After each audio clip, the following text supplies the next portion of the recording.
Hi everyone, it's Raina. So this video is if you have your sun in Taurus and Virgo rising. This is double earth energy. So right away we know that the person is going to be a very solid citizen, typically. Now, I do have to say that with the sun in Taurus, you could have inner planets in Pisces, which is 2 signs away. You could have inner planets in Aries, which is 1 sign away.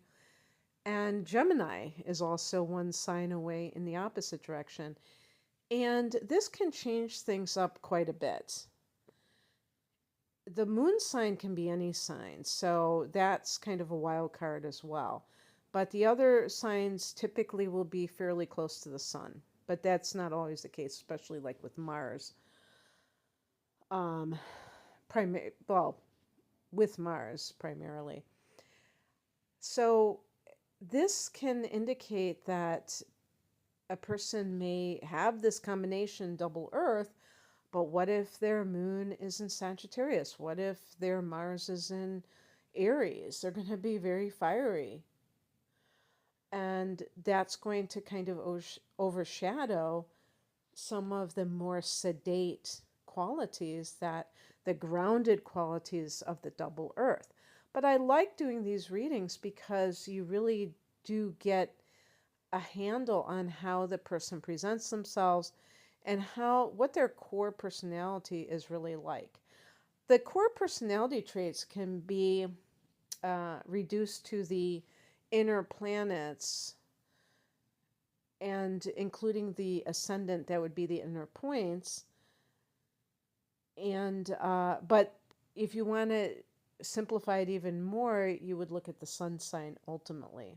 And that's why we always are curious what somebody's sun sign is versus anything else. And of course, we are interested in other things, but it is the primary influence if we had to, eliminate everything else. So I'm going to start by talking about the rising sign and how that can manifest. But I do want to say that for some people with this combination, they're going to actually have that trine, because these are 2 earth signs, and earth signs form a trine. However, to be an actual trine, they have to be within a certain degree span. So we're talking about 120 degrees. However, there's a little bit of leeway, so we call that the orb. And you have to check your chart because I would, if you are trying to run your chart, I would suggest astro.com. That's what I use personally, because they have a chart table. Everything is very easy to read, very straightforward. And then you'll be able to see if it's an official trine. It really doesn't matter ultimately, because these are 2 signs that are of the same element, so they are going to be on the same page regardless, but the trine is an additional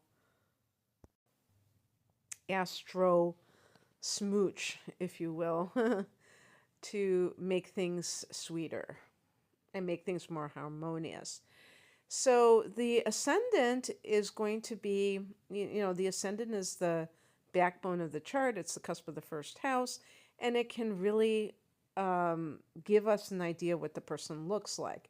If the ascendant and the sun are in very different types of signs, you will often see that the person, how they dress, is very different than how they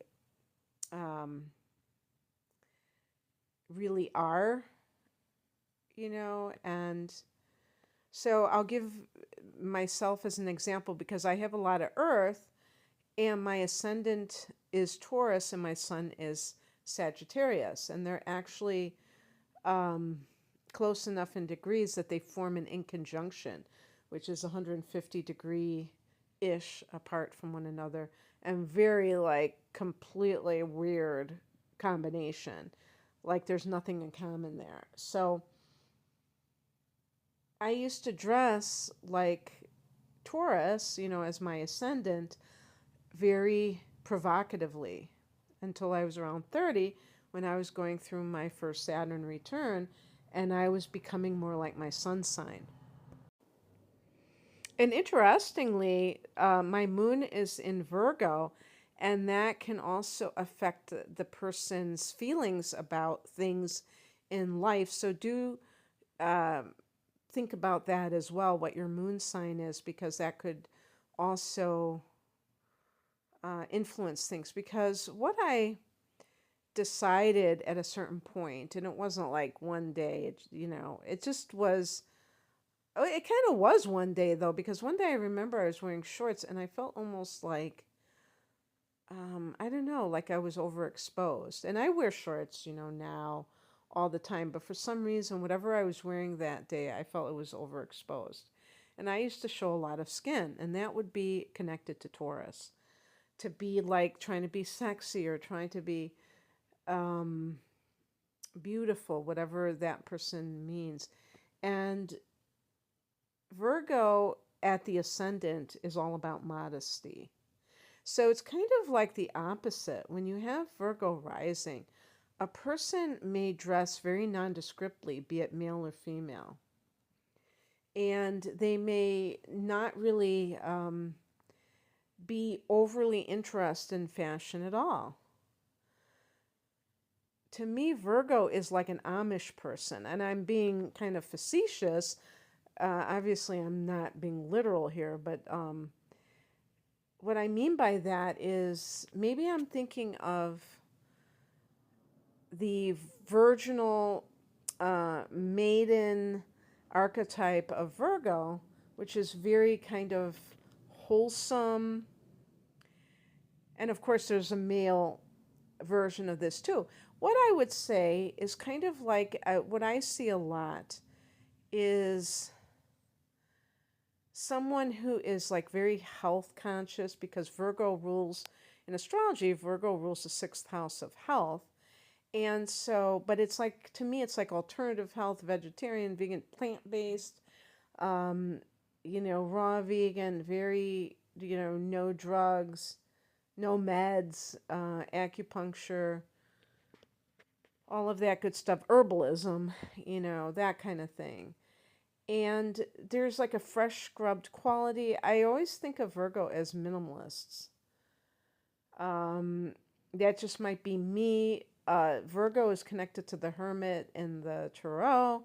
And to me, that is that individual that is kind of stripping down life to its bare essence and going within. I don't see Virgo as being that necessarily the contemplative monk type of person. So I'm a little bit surprised that it is connected to that. But it is that the chaste quality that is associated with Virgo definitely applies to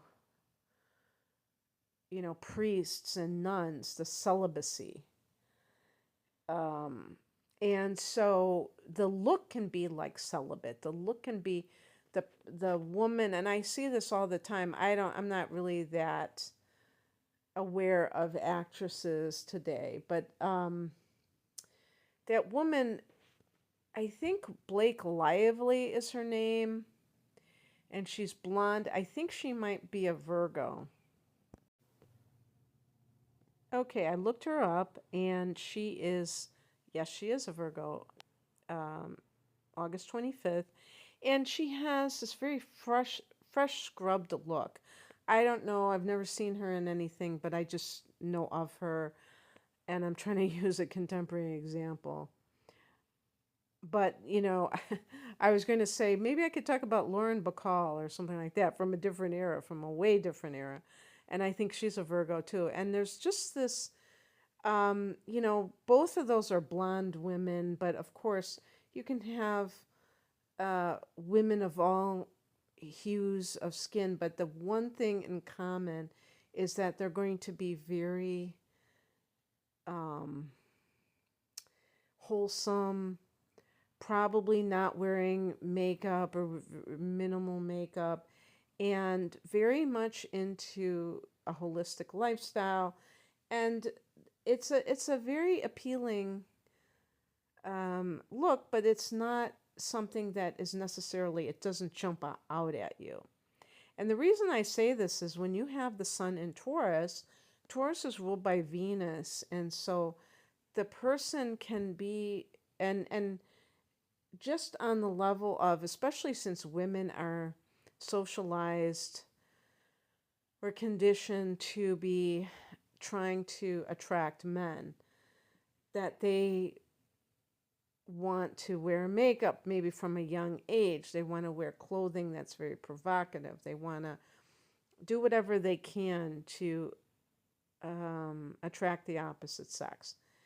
And so there's a little bit of a conflict there because you have two earth signs, but they do have that one area that might be a little bit different. So what might happen is that the person is a late bloomer and maybe they are starting their first Saturn return. They're around 30. And right now I'm speaking about women because men typically don't dress provocatively, if you will.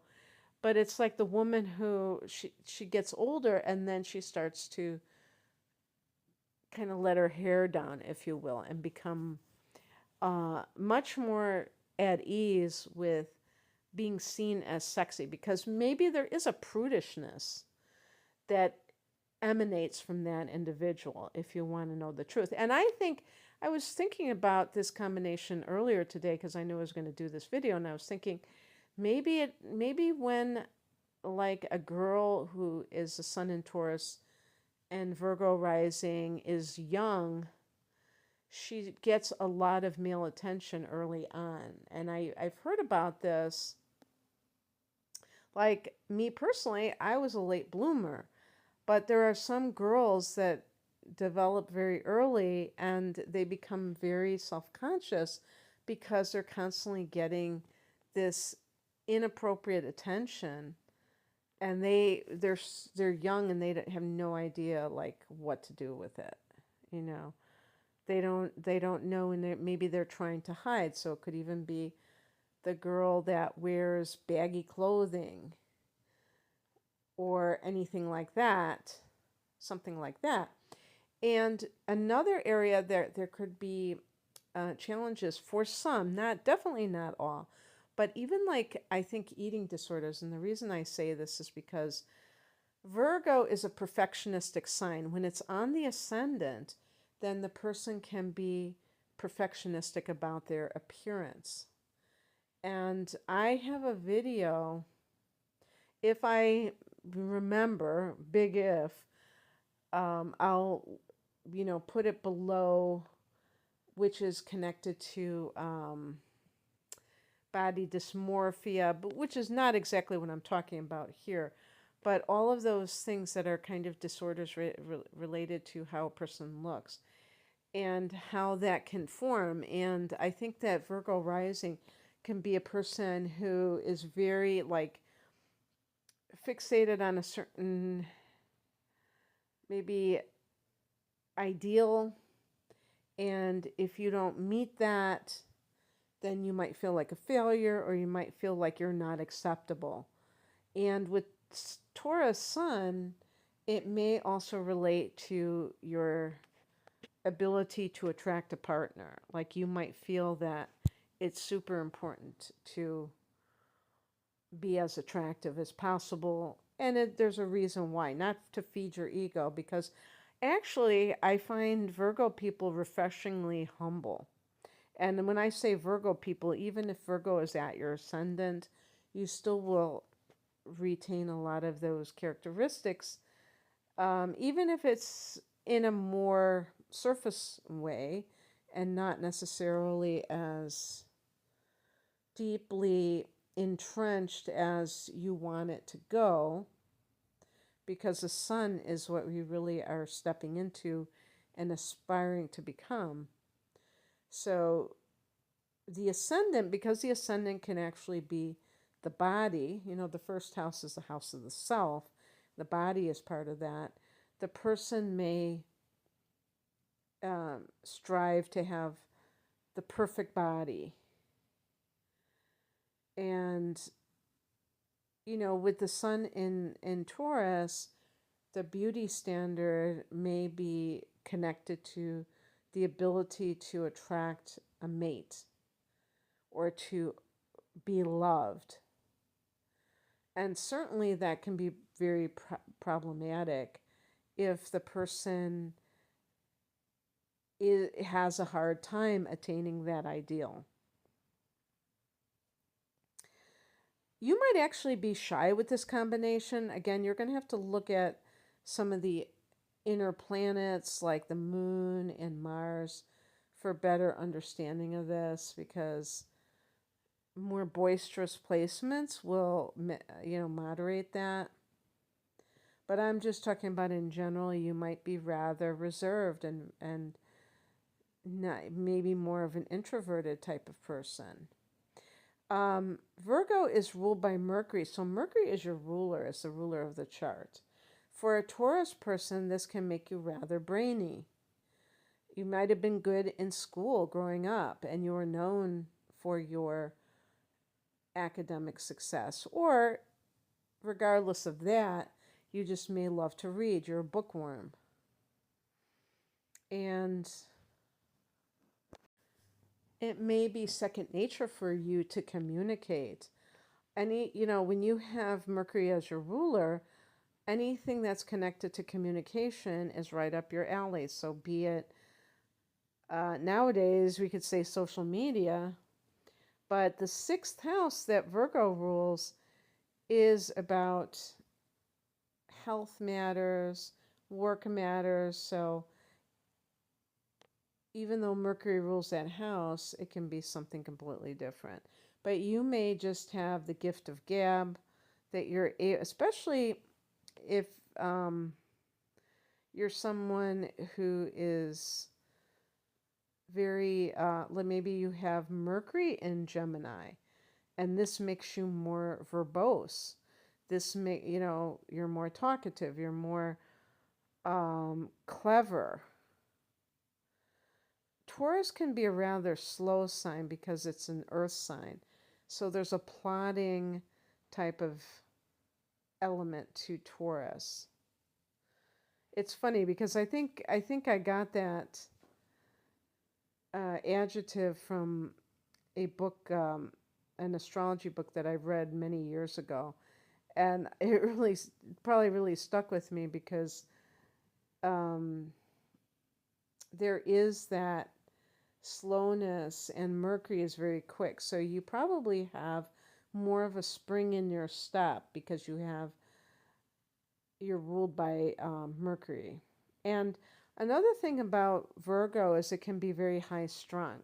So you may be the type of person who lives on your nerves, who tends to be rather on the thin side. Sometimes Virgo people can be very skinny, scrawny, and that can come across as kind of nerdy, but there's also a kind of snarky quality that can be very sarcastic and very analytical. So it's definitely something that it can be rather appealing to people who like to communicate, because some Taurus people, I'm sure, are the strong silent type that they don't talk at all. But you're more likely to be talkative, yet you could be very nervous or high strung, and it shows in the way that you carry yourself, maybe. But Taurus is a sun sign. Taurus rules the house of money. And so you may, with this combination, you may be very good with money. So maybe you're an accountant or a banking in what do they call them? Investment banker or something along those lines. because Virgo is very good at details, and Taurus is very good with money in general because you rule the money house. You can give off this vibe of having your head screwed on straight. This combination can be a very hard worker. You could have a good work ethic. I mean, obviously, we're just looking at from this perspective. The chart is something that has to be examined as well, because there are going to be different influences that modify certain things, and we're just talking about based on these two placements by themselves, not really taking into account everything else. So in terms of professions, you may favor something that is utilizing the monetary system, but I could see somebody who owns like a health food store or a cafe that serves health foods. And teaching might be something that attracts you, being ruled by Mercury. And in terms of Taurus influences, because really the rising sign would never really be the primary influence. It's going to be the sun sign primarily. But I could see this combination even working in a farm and owning like a mini farm, or just anything where you're getting your hands in the dirt and you're doing things that involve nature, any kind of jobs that connect you to nature. Farming, horticulture, that sort of thing, or in the healthcare field, being a nurse. Because I feel that, in the tarot, the pentacles are connected to earth signs and the affairs of the material world, like the money that you earn, your possessions, but also your body. And this may be an area that you have very strong identification with. One of the things that this combination has to be very careful about is not being so bodily conscious that you're like earthbound because of it. Because it can be very hard to be abstract and to imagine that there is a reality beyond the five senses. And that can make you a little bit skeptical about spiritual matters, which I don't think there's anything wrong of being a little bit skeptical. You don't want to necessarily just believe whatever you're told.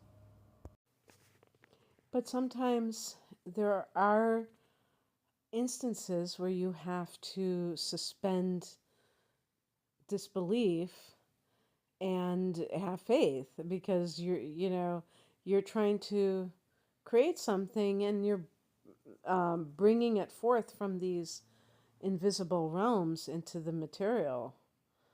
And if you doubt that that's possible, then it won't be possible.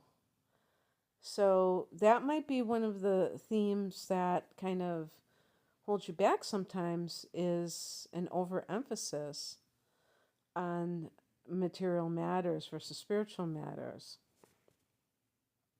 But this can give you a lot of common sense. And as we know, common sense isn't common. So that gives you a leg up on others from the standpoint of being able to, achieve your goals maybe earlier than your peers.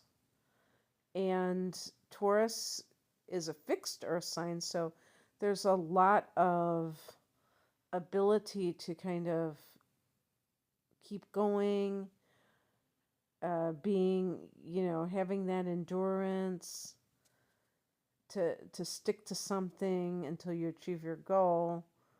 So that can be super helpful. Another area where you might excel is being some sort of writer, working for the media, whether you are a journalist or writing a how-to book, like a nonfiction type of book. That could be very good for you in alignment. In terms of love, you would have to look at your Venus and your moon signs to see, and even Mars sign, especially with men, to see what types of individuals you are attracted to and how you behave, what you think about relationships and how you behave in them. And when you were younger, you may have even confused lust with love, because earth signs are earthy, and earthiness can involve, physical intimacy. I'm being very Victorian and avoiding the word sex, And this is important because when people are focused in their relationships on sex over general compatibility and similar mindset in life, not to be a carbon copy, but they are on the same page with a lot of things. And they just enjoy each other's company. It's not just, sex isn't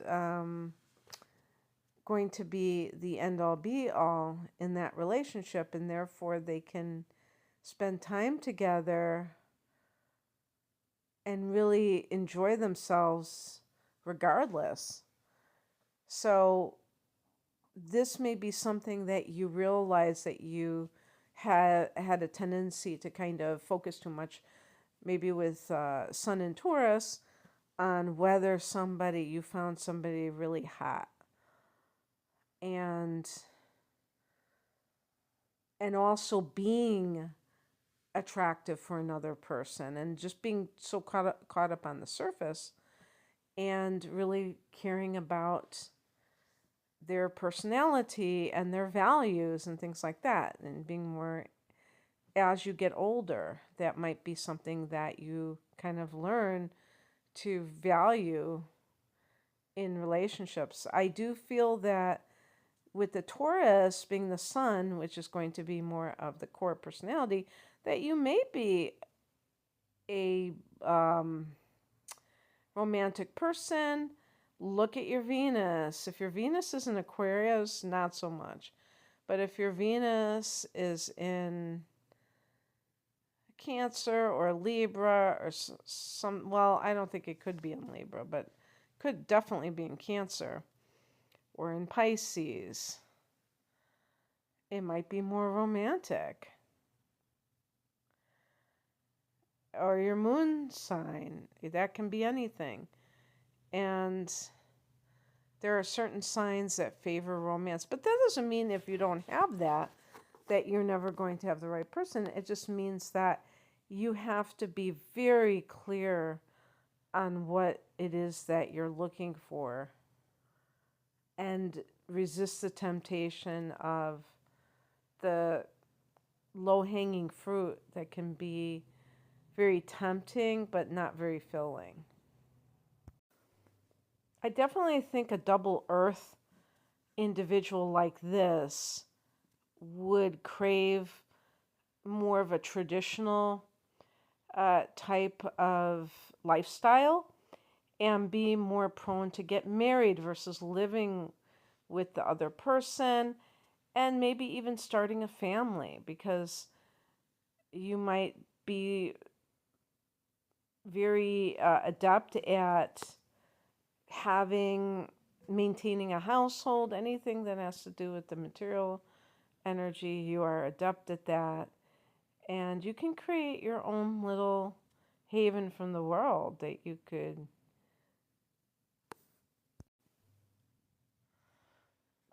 create yourself, actually. So the homesteader, the parent who homeschools, that's something I could totally see with the Virgo influence. And then because Taurus is an earth sign, it might just make you want to grow your own food, or live in nature and do those kinds of things. You may just be the kind of person, personality wise, like I said, you might have a bit of clever snarkiness that other people see front and center, but overall, you may come across as intelligent, talkative, notices details, and yet still has the capacity, because of the Taurus energy, to really persist with things, because Virgo is a mutable sign, and so even though they're both earth signs, they have different modalities, and Taurus is fixed and Virgo is mutable, which means that it's changeable. So you're ruled by Mercury, which is known for the mercurial nature, which means it's changeable, and then you have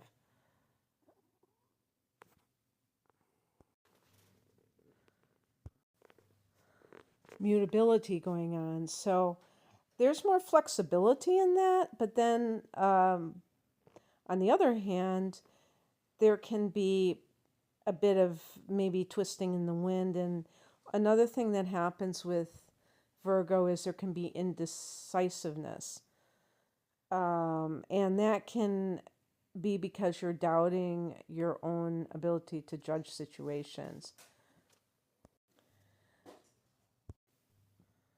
Virgo isn't the most confident sign, so that can make you appear to others, because that's what the ascendant is going to be, how other people see you, as being rather high strung and maybe even a bit of inhibited in how you carry yourself, but also maybe like self-doubting, and that's not the worst thing, because it doesn't have to mean that the person is completely insecure. It can simply mean that it's analysis paralysis too, where you are really chewing on an issue or a decision that you have to make, and you're overdoing it and maybe awfulizing it. I think there's a worrywart tendency sometimes with Virgo as well. But I do think that this is powerful to present the Taurus personality, because Taurus in and of itself is not necessarily geared towards the life of the mind in and of itself, but Virgo can add that intellectual gravitas, if you will, and that can be very good. All right, that's what I have for you. I hope that this resonated. If you would like a private reading, the link is below. Take care. Bye.